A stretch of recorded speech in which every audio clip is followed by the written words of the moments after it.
Author जब एक hotel में काम करते थे तब एक टेक कंपनी का सीईओ ऑलमोस्ट हर हो जाता था। वह एक जीनियस था क्योंकि उसने यंग एज में ही कई कंपनीज बनाई और बेच डाली थी। ऑथर इसके बारे में बताते हैं कि वह शराब पीकर या फिर वह शराब ना भी पिए तब भी अपनी अमीरी और पैसों का शो ऑफ करता था। एक बार तो वह बीच पर गया और उसने अपने दोस्तों को नोटों की गड्डियां पकड़ाते हुए कहा कि इसे गोल्ड कॉइन में कन्वर्ट करके लाएं। फिर उन्होंने उन कॉइन्स को समुद्र में फेंकना शुरू कर दिया, ये देखने के लिए कि किसका कॉइन सबसे दूर जाता है।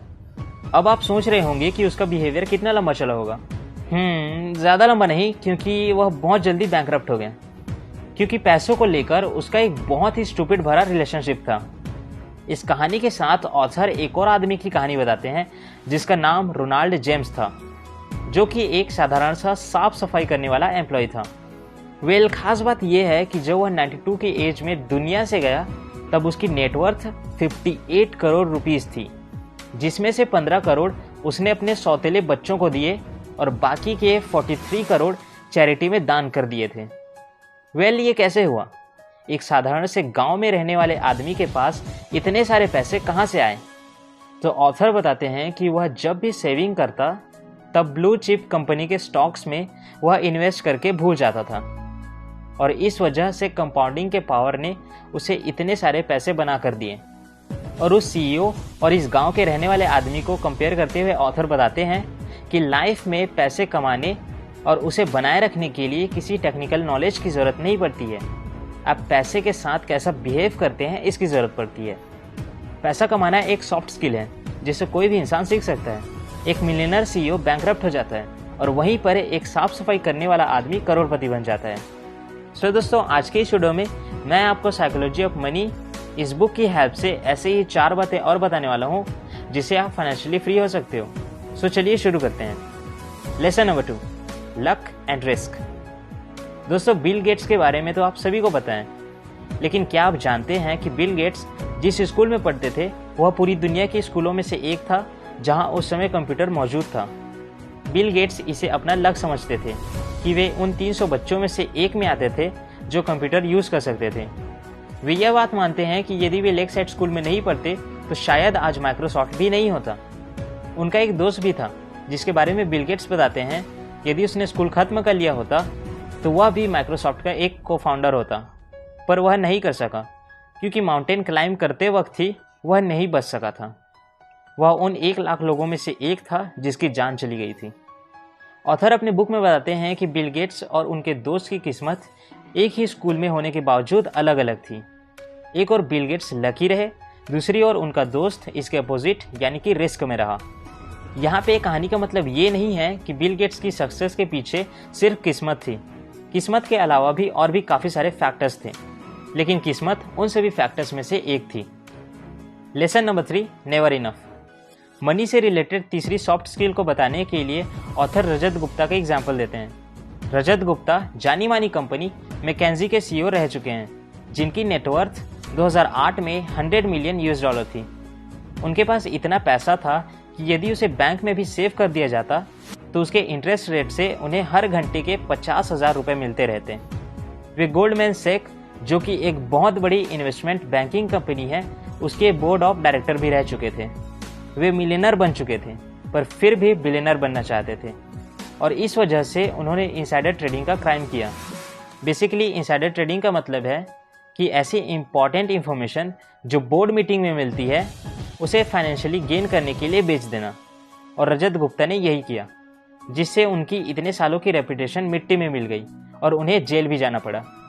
इस एग्जाम्पल से ऑथर बताते हैं कि ऐसे काफ़ी सारे लोग हैं जिन्हें ऐसी प्रॉब्लम होती है। एक फाइनेंशियल गोल अचीव करने के बाद लोग दूसरा फाइनेंशियल गोल अचीव करना चाहते हैं, लखपति से करोड़पति और फिर अरबपति। कुछ भी उनके लिए इनफ नहीं होता। यह इनफ शब्द बहुत मायने रखता है। यह बताता है कि इंसान को फाइनेंशियली एक गोल पोस्ट बनाना चाहिए, ऐसा गोल पोस्ट जिसमें आपकी सभी नीड्स और रीजनेबल वांट्स पूरी हो सके।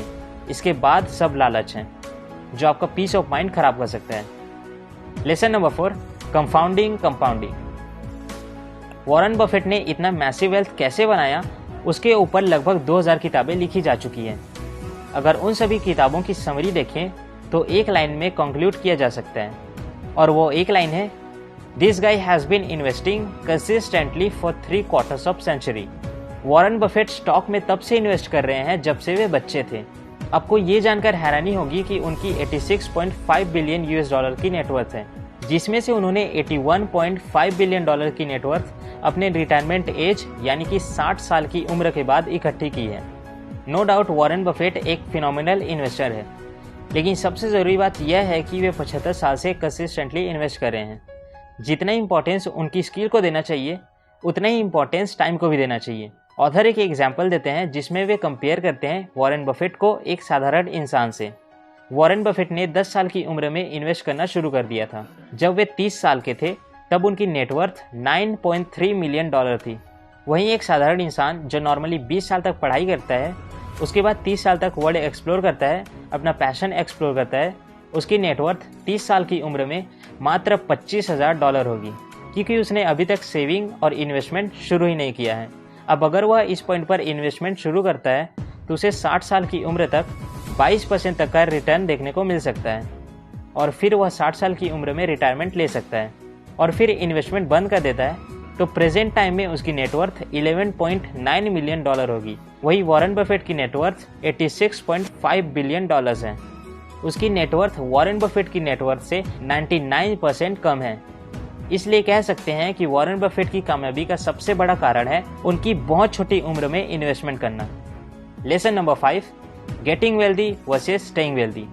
ऑथर कहते हैं कि अमीर बनना एक बार के लिए फिर भी आसान है, लेकिन अमीर बने रहना इतना आसान नहीं है। शायद यही कारण है कि ज़्यादातर बिजनेस स्टार्ट होने के कुछ साल बाद ही फेल हो जाते हैं, एक बहुत अच्छा फाइनेंशियल स्टेटस अचीव करने के बाद भी गिर जाते हैं। बिजनेस, कैरियर और इन्वेस्टिंग सब में सफलता पाने के लिए सबसे ज़्यादा ज़रूरी है लंबे समय तक सर्वाइव करना। यह फाइनेंशियल स्किल भी वॉरेन बफेट के एग्जाम्पल से समझी जा सकती है। वॉरेन बफेट के साथ साथ उनके जैसे और भी बहुत सारे इन्वेस्टर्स रहे होंगे, फिर भी वॉरेन बफेट जैसी नेटवर्थ और किसी की क्यों नहीं हुई। ऐसा इसलिए क्योंकि उन्होंने लंबे समय तक सर्वाइव किया, अपनी वेल्थ को धीरे धीरे करके बढ़ाया, इसे कम नहीं होने दिया। उन्होंने अपने 75 साल के इन्वेस्टिंग पीरियड में करीब 14 रिसेशन देखे, लेकिन वे पैनिक नहीं हुए, अपने आप को बर्नआउट नहीं होने दिए, और उन्होंने रजत गुप्ता की तरह अपनी रेपुटेशन कभी स्टेक पर नहीं लगाई। उनकी जो सबसे बड़ी बिजनेस स्ट्रैटेजी रही वह उनका अपना और अपनी वेल्थ का सर्वाइवल ही था। तो दोस्तों, ये सारी बातें मैंने आपको साइकोलॉजी ऑफ मनी इस बुक से बताई है। यदि आप इस बुक को परचेज करना चाहते हैं तो लिंक आपको डिस्क्रिप्शन में मिल जाएगी। आशा करता हूँ आपको वीडियो पसंद आया होगा। यदि आपको वीडियो पसंद आया तो वीडियो को लाइक कर देना और चैनल को सब्सक्राइब कर लेना। हम लोग मिलते हैं नेक्स्ट वीडियो में। Thank you so much.